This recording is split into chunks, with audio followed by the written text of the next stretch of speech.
carrying Franklin Delano Roosevelt and his wife Eleanor. Also, General Douglas MacArthur is on board, as well as a young Lieutenant John F. Kennedy. In just a moment, they're going to bring this plane up to the run-up area where they will shut the engines down, open the back door, and we will hear from President Roosevelt and also General Douglas MacArthur.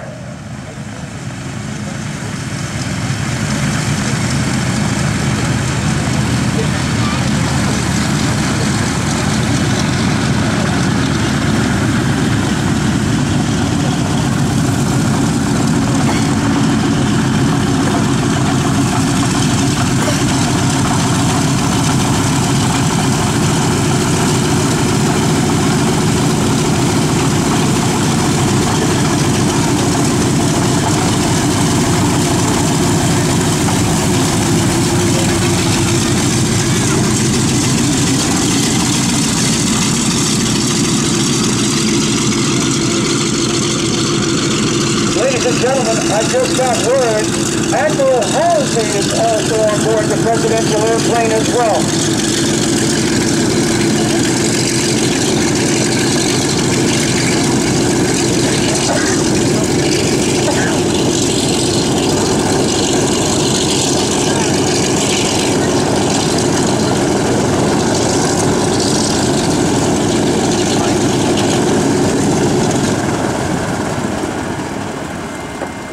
They're shutting engines down, and in just a moment they're going to crack the door on the airplane, and we will hear from President Roosevelt, General MacArthur, and Admiral Halsey.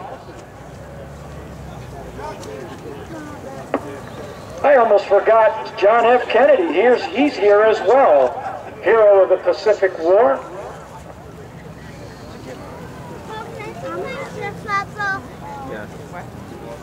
Me too? Yeah. Why? Tell me.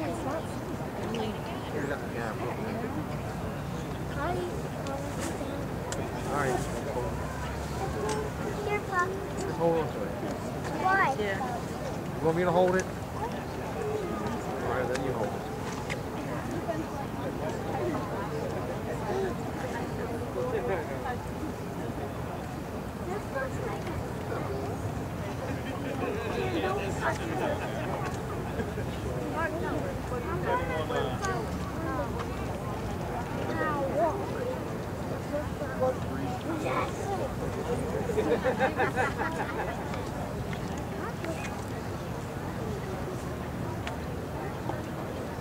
Hi, just open my camera in case the ground go away.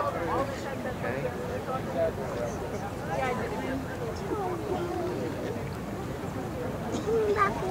What is the president speaking?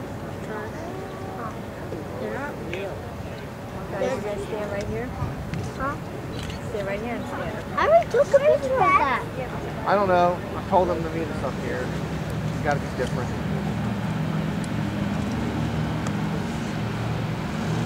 B-17 doesn't die.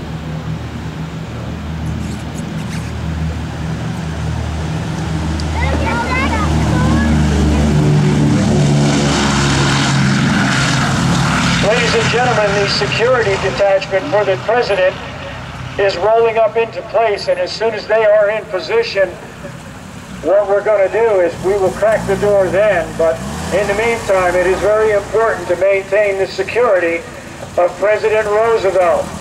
That's the military vehicles and military men you see rolling on the scene right now. Once they are in position and the area is secure, we will crack the door on the presidential airplane, and we will hear from all of them.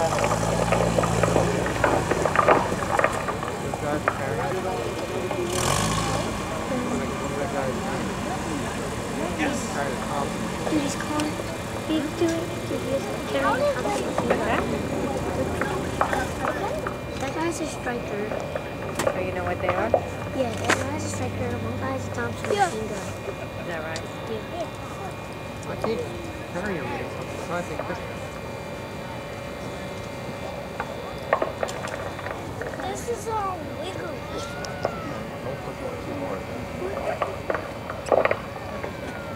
You gotta hold it now. Oh, I got two. Put it on the ground.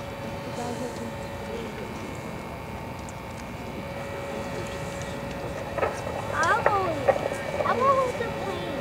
Here, hold the plane.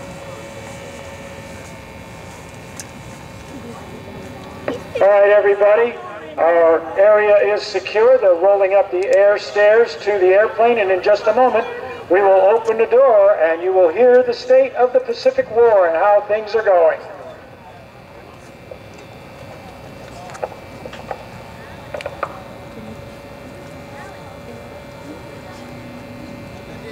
Ladies and gentlemen, General Douglas MacArthur. I want to remind everybody See that? that our veterans fought and died in the rain. It's appropriate that we should honor them in the rain. Today, President Roosevelt and I, along with Admiral Halsey, have agreed to meet here at the Great Reading Army Airfield to discuss the progress and execution of the war. We have good news for you. The Battle of Leyte Gulf has been won. We have prevailed.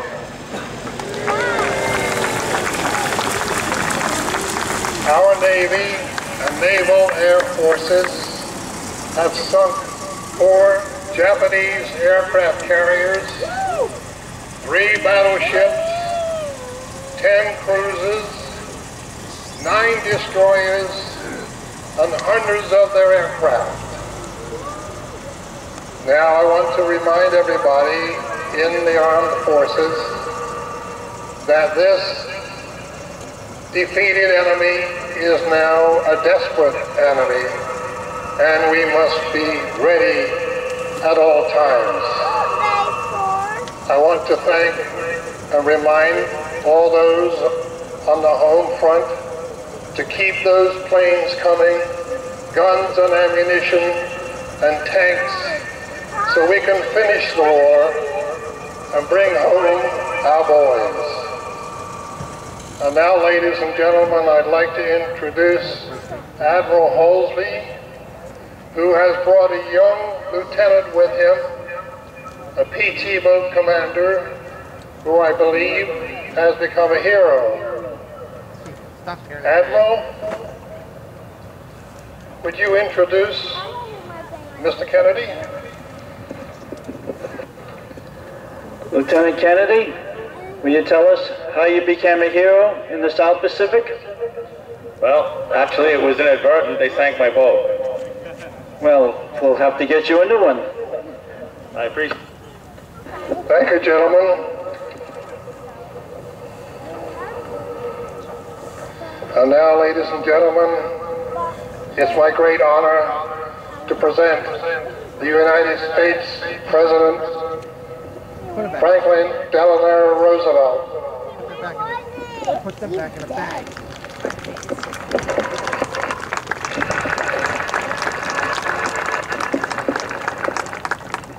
Thank you, General. It is indeed a privilege for Eleanor and my Secret Service agent and a very special guest to be here with me today. Just before motoring out here, I stopped in at the War Room at the White House and learned a bit of news that you'll be reading in the paper tomorrow. That admiral that planned and orchestrated that dastardly attack on Pearl Harbor, our intelligence learned would be flying in squadrons of Betty bombers in Bougainville in the Solomons Islands. So the Air Corps attached belly tanks on the bottom of the wings of the P-38, and they flew the longest mission in military history. And there they intercepted Admiral Yamamoto, the one that orchestrated that dastardly attack, and within 5 minutes, we have one less Japanese leader that can plan any devastation against us again. I have the privilege today of having the captain with us, Brady Matthews, that was the actual captain that shot down Yamamoto in the Betty bomber with his P-38. I'd like a nice round of applause for Captain Matthews.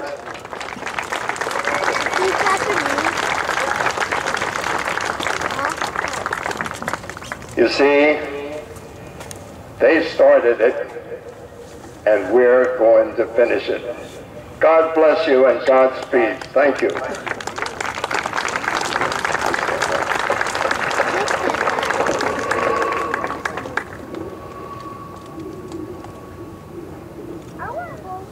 I want you to put that plane back in the bag.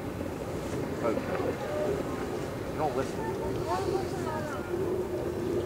I ain't going back here until later. Okay? Can we go home? No, I spent $85 to get up here. I'm going to stay up. Next year I'll come myself. Put that plane in this bag. You don't listen very well. Ladies and gentlemen, if you will please stand and remove your hat. Those of you in proper military uniform, please render the appropriate salute for the playing of the National Anthem.